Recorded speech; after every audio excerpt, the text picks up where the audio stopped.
വിവരമുള്ളവരൊക്കെ ഇങ്ങനെയാണല്ലേ. ഞാനൊക്കെ ഡിപ്രഷൻ അടിച്ച സമയത്ത് ചുമ്മാ റൂമിലിരുന്ന് കരയുകയും ഉറങ്ങുകയായിരുന്നു. ഹോസ് വാങ്ങിയ ഹിയറിങ്ങിനെ പറ്റിയുള്ള ബുക്കുകൾ കണ്ടിട്ട് മിജി പറയുന്നു. അവനവൾക്ക് അന്ന് വാങ്ങിയ റിങ്സ് കൊടുത്തിട്ട് ഭാവിയിൽ എന്ത് സംഭവിച്ചാലും നമുക്ക് ഒരുമിച്ച് നേരിടാമെന്ന് പറയുന്നു. ഞാൻ പറയേണ്ട ഡയലോഗൊക്കെ നീ പറഞ്ഞാൽ ഞാൻ എന്ത് പറയും? സന്തോഷത്തോടെ അവൾ അവനെ കെട്ടിപ്പിടിക്കുന്നു. അമ്മൂമ്മയുടെ കടയിൽ പുതിയ സൈൻ ബോർഡ് വെക്കുന്നത് അന്നായിരുന്നു.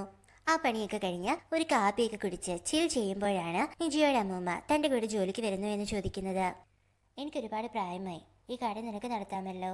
മിജി അത് നല്ല ഐഡിയ ആണെങ്കിലും ഇപ്പോൾ മറ്റൊരു കാര്യം തന്നെ മനസ്സിലുണ്ടെന്ന് പറയുന്നു. ചിലപ്പോൾ അത് നടന്നില്ലെങ്കിൽ എന്നെ ഇവിടെ ജോലിക്കെടുക്കാനുള്ള കഴിവുണ്ടാകില്ലേ? അമ്മമ്മ ചിരിയോടെ അത് സമ്മതിക്കുന്നു. നീ ആ ഫാം നോക്കി നടത്താൻ പോവാണെന്നോ? അതെ, അവിടെ നിന്ന് ഇൻവെസ്റ്റിങ്ങിനെ കുറിച്ച് കുറച്ച് ബ്ലോഗ്സ് ഒക്കെ ചെയ്യാമെന്ന് കരുതുന്നു. ഇവിടെ ഒരു വീട്ടിലപ്പോൾ നീ എന്തിനാ അവിടെ താമസിക്കുന്നേ? തന്നെ നിന്നാൽ കുറച്ചുകൂടെ നല്ലതായിരിക്കും എന്ന് തോന്നുന്നു അമ്മേ. പിന്നെ അമ്മ പേടിക്കേണ്ട, ഞാൻ ഇന്ന് ഈ ഫാമിംഗ് ഒന്നും ചെയ്യില്ല. എനിക്കിഷ്ടമുള്ളത് ചെയ്യാൻ അമ്മയല്ലേ പറഞ്ഞത്. മനസ്സില്ലാ മനസ്സോടെയാണെങ്കിലും അമ്മ അതിന് സമ്മതിക്കുന്നു. പിറ്റേന്ന് മിര അച്ഛമ്മയുടെ അടുത്ത് ചെന്ന് മിജിക്ക് വീഡിയോ കോൾ ചെയ്ത് കാണിച്ചു കൊടുക്കുന്നു. അച്ഛമ്മ ക്ഷീണിച്ചിരിക്കുന്നത് കണ്ടിട്ട് മിജി താൻ അങ്ങോട്ടേക്ക് വരാമെന്ന് പറയുന്നുണ്ടെങ്കിൽ അച്ഛമ്മയും മിരയും ഒരേപോലെ അത് വേണ്ട എന്ന് പറയുന്നു. ഇതെന്ന് ഞാൻ അവിടോട്ട് ചെന്നാൽ ഇവർക്ക് ഇത്ര വിഷമം? നീ ഇപ്പോൾ വീടൊക്കെ മാറുന്ന ടൈമല്ലേ, തിരക്കായിരിക്കുമെന്ന് കരുതിയാവും. ഇതെല്ലാം കഴിഞ്ഞ് നമുക്ക് ഒരുമിച്ച് നാട്ടിലോട്ട് പോവാം. മിജിയും അതിന് സമ്മതിക്കുന്നു.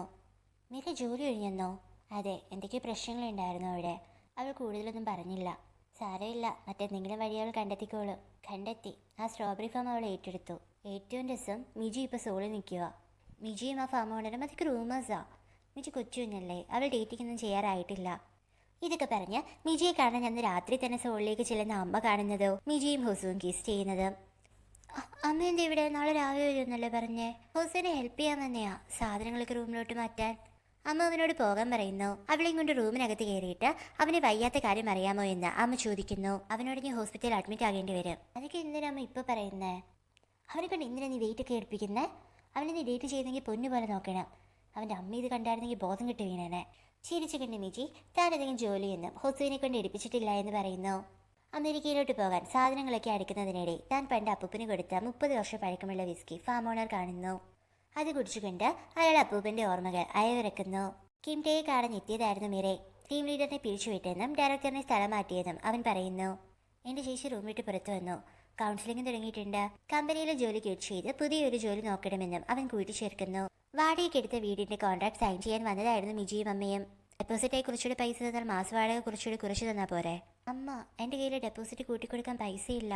സാരമില്ല, ഞാൻ കൊടുക്കാം, പിന്നെ തന്നാൽ മതി. മിജി സന്തോഷത്തോടെ ആ കോൺട്രാക്റ്റിൽ ഒപ്പിടുന്നു. അവിചാരിതമായി സ്കൂളിൽ തന്നെ കാണാമെന്ന ഹോസുവിനെ കണ്ട് അമ്മയ്ക്ക് സന്തോഷമാകുന്നു. എനിക്ക് ഫ്രീ ആയിരുന്നു, അതാ വന്ന്. എന്തുണ്ടമ്മ വിശേഷം? അമ്മ അവനോട് മിരെ തിരികെ വന്ന് ഫാമിംഗ് തുടങ്ങിയെന്നും മിജിയും ഫാം ഓണറും തമ്മിൽ ഇഷ്ടത്തിലായിരുന്നു എന്നും പറയുന്നു. ചിരിച്ചുകൊണ്ട് ഹോസു അത് സത്യമല്ല എന്നും താനും മിജിയും സ്നേഹത്തിലാണെന്നും പറയുന്നു. മിജിയോ? മിറയോ അല്ല? അല്ല, മിജി എനിക്ക് ഹൈസ്കൂൾ മുതലേ ഇഷ്ടമായിരുന്നു അമ്മ. അമ്മ അവന് കൺഗ്രാറ്റ്സ് പറയുന്നു. മിജിയും അമ്മയും ഒരു ഹോട്ടലിൽ കയറി ഭക്ഷണമൊക്കെ കഴിക്കുകയായിരുന്നു. അമ്മ അവളോട് താൻ പണ്ട് ആർട്ട് പഠിക്കണമെന്ന് വാശി പിടിച്ച് സോളിലേക്ക് വന്നതും നിൽക്കാൻ വീട് കിട്ടാതെ ബുദ്ധിമുട്ടിയതുമൊക്കെ പറയുന്നു. നിന്റെ അച്ഛനെ ഞാൻ കെട്ടിയത് തന്നെ എന്താണെന്നറിയാവോ? പുള്ളിക്കാരൻ ബിസിനസ് കാര്യത്തിന് ഫ്രാൻസിൽ പോകുമ്പോൾ അദ്ദേഹത്തിൻ്റെ കൂടെ പോയി ആർട്ട് പഠിക്കാമെന്ന് കരുതിയ. പക്ഷേ എല്ലാം വെള്ളത്തിൽ വരച്ച് വര പോലെ ആയില്ലേ. ബിസിനസ് പൊട്ടി, നിങ്ങളുടെ അച്ഛനും അങ്ങ് പോയി. അമ്മയ്ക്ക് ആർട്സ് പഠിക്കണമെന്നുണ്ടായിരുന്നോ? അതെ, പക്ഷേ ഇപ്പോൾ ഒരുപാട് താമസിച്ചു പോയില്ലേ. നിനക്ക് എന്താ ചെയ്യാനിഷ്ടമെന്ന് വെച്ചാൽ അത് ചെയ്തോ. ഞാൻ നിന്നെ ഒന്നിനും നിർബന്ധിക്കില്ല. ഞാനും ഒരുപാട് താമസിച്ചു പോയില്ലേ. അത് കേട്ട അമ്മ താൻ ആർട്സ് പഠിക്കാമെന്നും അവൾക്ക് ഇഷ്ടമുള്ളത് ചെയ്യാനും പറയുന്നു. കോടതിയിലെ ട്രയൽ കഴിഞ്ഞ് പുറത്തേക്ക് ഇറങ്ങിയ മിറയോട് മിസ്റ്റർ പാർ അവൾക്ക് ഇനിയും മതിയായില്ലേ എന്ന് ചോദിക്കുന്നു. ചെയ്തതിന്റെ ഫലമാണ് മിസ്റ്റർ താങ്കൾ അനുഭവിക്കുന്നത്. ഉത്തരം പറഞ്ഞ സീനിയർ വക്കീലായിരുന്നു. അയാളോട് മുട്ടിയാൽ പണിയാകുമെന്ന് മനസ്സിലാക്കി മിസ്റ്റർ പാർക്ക് പോകുന്നു. താങ്കൾ വളരെ ബിസിയാണെന്ന് കേട്ടിട്ടുണ്ട്. എന്നിട്ടും കേസിന്റെ എല്ലാ ഹിയറിങ്ങിനും നേരിട്ട് വന്ന് പങ്കെടുക്കുന്നതിൽ നന്ദിയുണ്ട്. ഞാൻ തുടങ്ങി വെച്ചത് ഞാനായി തീർക്കണ്ടേ? എങ്ങോട്ടാന്ന് വെച്ചാൽ ഞാൻ ഡ്രോപ്പ് ചെയ്യാം. കുഴപ്പമില്ല സാർ, എനിക്ക് കുറച്ച് സ്ഥലങ്ങളിൽ പോകാനുണ്ട്. അവൾ നേരെ പോയത് എയർപോർട്ടിലേക്കാണ്. ഫാം ഓണർ അന്നായിരുന്നു അമേരിക്കയിലോട്ട് തിരിച്ചു പോകുന്നത്. ഫോൺ വിളിച്ചപ്പോൾ ഓൾറെഡി ബോർഡിംഗ് കഴിഞ്ഞ് ഫ്ലൈറ്റിൽ കയറാൻ ഒരുങ്ങുകയായിരുന്നു അയാൾ. ഞാൻ വിളിച്ചത് നന്ദി പറയാനായിരുന്നു. മീരെ ഓടിക്കെത്തിച്ചെത്തിയ ഫാം ഓണർ താൻ ആരും വരില്ല എന്ന് കരുതിയെന്നും എന്താ ഒന്നും പറയാഞ്ഞതെന്നും ചോദിക്കുന്നു. വരാൻ പറ്റുമെന്ന് കരുതിയില്ല, അതാ. എന്തായാലും അവർ കെട്ടിപ്പിടിച്ച് യാത്രയൊക്കെ പറഞ്ഞ് പിരിയുന്നു. ഒരാഴ്ച ഹോസ്പിറ്റലിലേക്ക് എടുക്കാനോ? നല്ല ബോറായിരിക്കില്ലേ? നമുക്ക് സ്വിച്ച് ചെയ്താലോ? ബട്ട് മിരയ്ക്ക് പകരം എൻ്റെ ബ്ലഡ് എടുത്തിട്ടുണ്ട് നേഴ്സ്. ഹോസു ചിരിച്ചുകൊണ്ട് തനിക്ക് കോൾസ് അറ്റൻഡ് ചെയ്യാൻ പറ്റാത്തത് കൊണ്ട് ഉറപ്പായി മെസ്സേജ് അയക്കണമെന്ന് പറയുന്നു. അവരങ്ങനെ കൈയൊക്കെ പിടിച്ചിരിക്കുമ്പോഴാണ് ഹോസുവിൻ്റെ അമ്മ അങ്ങോട്ടേക്ക് കടന്നു വരുന്നത്. അമ്മയെ കണ്ടത് മിജി താൻ വളരെ യാദൃശികമായി ഇവിടെ എത്തിയപ്പോൾ ഹൗസുവിനെ കണ്ടതാണെന്ന് പറയുന്നു. എന്താ ഹൗസു, പനിയാണോ? അമ്മയ്ക്ക് നമ്മുടെ കാര്യം അറിയാം. ചമ്മി പോകുന്നു മിജി. ഇറങ്ങും മുമ്പേ അമ്മ അവളോട് പണ്ട് തൊട്ടേ അവളോടാണ് തനിക്ക് കൂടുതലും ഇഷ്ടമെന്ന് പറയുന്നു. അന്ന് നമ്മൾ ജാം ഉണ്ടാക്കിയപ്പോഴേ എനിക്ക് നമ്മുടെ വൈബ് ഇഷ്ടപ്പെട്ടതാ. ജാമോ? അതെ, സ്ട്രോബെറി ജാം. ആ അതെ അതെ, അതേത് സ്ട്രോബെറി ജാം എന്നും പറഞ്ഞ് അവൾ പുറത്തേക്ക് നടന്നപ്പോഴാണ് നാട്ടിൽ നിന്നും കോൾ വരുന്നത്. അശ്വമിക്ക് തീരെ വയ്യെന്നറിഞ്ഞ് അവൾ നാട്ടിലേക്ക് എത്തുന്നു. ഡോക്ടർമാർ അവർക്കിനി കൂടുതലൊന്നും ചെയ്യാനില്ല എന്ന് പറഞ്ഞതോടെ അശ്വമിയെ വീട്ടിലേക്ക് കൊണ്ടുപോകാമെന്ന തീരുമാനത്തിലെത്തുന്നു അമ്മ. മിജിയോട് അച്ഛമ്മ വീട്ടിലേക്ക് പോകണമെന്ന് കൂടി പറഞ്ഞതോടെ പൂർണ്ണ മനസ്സോടെ അച്ഛമ്മയെ അമ്മയും മിജിയും മിരയും വീട്ടിലേക്ക് കൊണ്ടുവരുന്നു. രാത്രി അച്ഛമ്മയെ കെട്ടിപ്പിടിച്ചാണ് മിജി കിടന്നത്. മിര അവളോട് അമ്മ ഉറങ്ങിയെന്നും ഇനി എന്താണ് അവളുടെ ഭാവി പരിപാടിയെന്നും ചോദിക്കുന്നു. ഫാമിൽ എൻ്റെ കൂടെ സഹായിക്കാൻ വരുന്നോ നീ? മിജി തനിക്ക് കോളേജിൽ പോകാനാണ് ആഗ്രഹമെന്നും കോളേജ് എൻട്രൻസ് എക്സാം എഴുതിയെടുക്കാനാണ് തന്റെ തീരുമാനമെന്നും പറയുന്നു. കോളേജിൽ പോയിട്ട് വലിയ കാര്യമൊന്നുമില്ല, ഇപ്പോൾ ഒരു ഡിഗ്രി കൊണ്ട് വലിയ പ്രയോജനമൊന്നുമില്ല. അതൊക്കെ എനിക്കറിയാം, പക്ഷെ നീ വളരെ സ്മാർട്ടായതുകൊണ്ട് ഒരിക്കലും നിന്റെ ഒപ്പം എത്തില്ല എന്ന് കരുതി പഠനം ഞാൻ സീരിയസ് ആയി എടുത്തില്ല. നിന്റെ കമ്പനിയിൽ ആദ്യം ജോലിക്ക് കയറിയപ്പോൾ അവിടെയുള്ളവർ പറയുന്ന ഒന്നും എനിക്ക് മനസ്സിലായില്ലായിരുന്നു. പക്ഷെ പിന്നീട് ഇതൊക്കെ പഠിച്ചെടുത്തപ്പോൾ എനിക്ക് കാര്യങ്ങളൊക്കെ ഗ്രഹിച്ചെടുക്കാൻ എളുപ്പമായി. നിന്റെ ഇഷ്ടം, പക്ഷെ നീ നല്ലോണം പഠിക്കേണ്ടി വരും. നോക്കച്ചമ്മേ, ഇവള് പഠിപ്പിയാണെന്ന് കരുതി എന്നെ ഇവളിങ്ങനെ കുറച്ച് കാണാമോ? സുഖനിദ്രയിലായിരുന്നു അച്ഛമ്മ. ഇതേ സമയം ഇങ്ങ് സോളിൽ നമ്മുടെ അമ്മൂമ്മ അക്ഷരങ്ങൾ പഠിക്കുന്ന തിരക്കിലായിരുന്നു. ഏകദേശം ബേസിക്കായ അക്ഷരങ്ങളൊക്കെ പഠിച്ചിട്ട് കിം റോസയുടെ താൻ പൊന്നുപോലെ സൂക്ഷിച്ചിരുന്ന ആ നോട്ട്ബുക്ക് അവർ തുറക്കുന്നു. അതവർ വായിക്കുന്നു. എന്റെ ലോകം നിന്നെ കണ്ടുമുട്ടിയതിൽ പിന്നെയാണ് പാടി തുടങ്ങിയത്. നീയാണ് എന്നെ കവിതകളിലേക്ക് നയിച്ചത്. എന്റെ ലോകം, എന്റെ കാറ്റ്, എന്റെ സാങ്വോൾ. തന്റെ പേരതിൽ കണ്ട് അമ്മൂമ്മയുടെ കണ്ണ് നിറയുന്നു. രാവിലെ കണ്ണു തുറന്ന് മിജി കാണുന്നത് നല്ല അടിപൊളി ഡ്രസ്സൊക്കെ ഇട്ട് മേക്കപ്പും ഇട്ട് താൻ ലോകം ചുറ്റാൻ പോവുകയാണെന്ന് പറയുന്ന അച്ഛമ്മയാണ്. എന്താ അച്ഛമ്മേ, അസുഖമൊക്കെ മാറിയോ? പിന്നില്ലാതെ എന്നും കിടന്ന് മടുത്തു. 10 വർഷമായില്ലേ, ഇനി കുറച്ച് കറങ്ങണം. ഞാനും വരുന്നു. നിനക്ക് കോളേജിൽ പോകാനുള്ളതല്ലേ, പഠിക്കാനില്ലേ? അതൊക്കെ പിന്നാവാം, ഞാനും വരുന്നു. നിനക്ക് വേറെ ഒരുപാട് ചെയ്യാനുണ്ട്, അത് കഴിഞ്ഞു വന്നാൽ മതി. പോകാനിറങ്ങി അച്ഛമ്മയുടെ കൈ പിടിച്ച് അവൾ പോകരുതെന്നും തൻ്റെ കൂടെ നിന്നൂടെയെന്നും ചോദിക്കുന്നു. താൻ എപ്പോഴും ഇനി അവളോടൊപ്പം ഉണ്ടാകുമെന്ന് അച്ഛമ്മ പറയുന്നു. മഴയായും കാറ്റായും മേഘമായും ഞാൻ നിന്നോടൊപ്പം കാണും മോളെ. എന്നാൽ നീ ഇനിയും കരഞ്ഞൊതുങ്ങിക്കൂടി കഴിയാൻ പോവുകയാണെങ്കിൽ അച്ഛമ്മ പോണില്ല. കണ്ണുനീർ തെറിച്ചിട്ട് അവൾ അച്ഛമ്മയോട് പൊക്കോളാൻ പറയുന്നു. പതിയെ ആ ഷൂസ് അവൾ ഇട്ട് കൊടുത്തിട്ട് അച്ഛമ്മയെ കെട്ടിപ്പിടിക്കുന്നു. മോളെ മിജി. ഉറക്കത്തിൽ നിന്ന് എഴുന്നേറ്റ മിജിയോടമ്മ അച്ഛമ്മ തൻ്റെ അന്ധശ്വാസം വലിച്ചെന്ന് പറയുന്നു. ഉറക്കത്തിൽ എന്ന പോലെ കിടന്ന അച്ഛമ്മയെ നോക്കി ഒരു കൊച്ചു കുഞ്ഞിനെ പോലെ അവൾ കരയുന്നു. അങ്ങനെ ഞങ്ങളുടെ ജീവിതത്തിൻ്റെ ആ ഒരു വലിയ ഘട്ടം കഴിഞ്ഞു.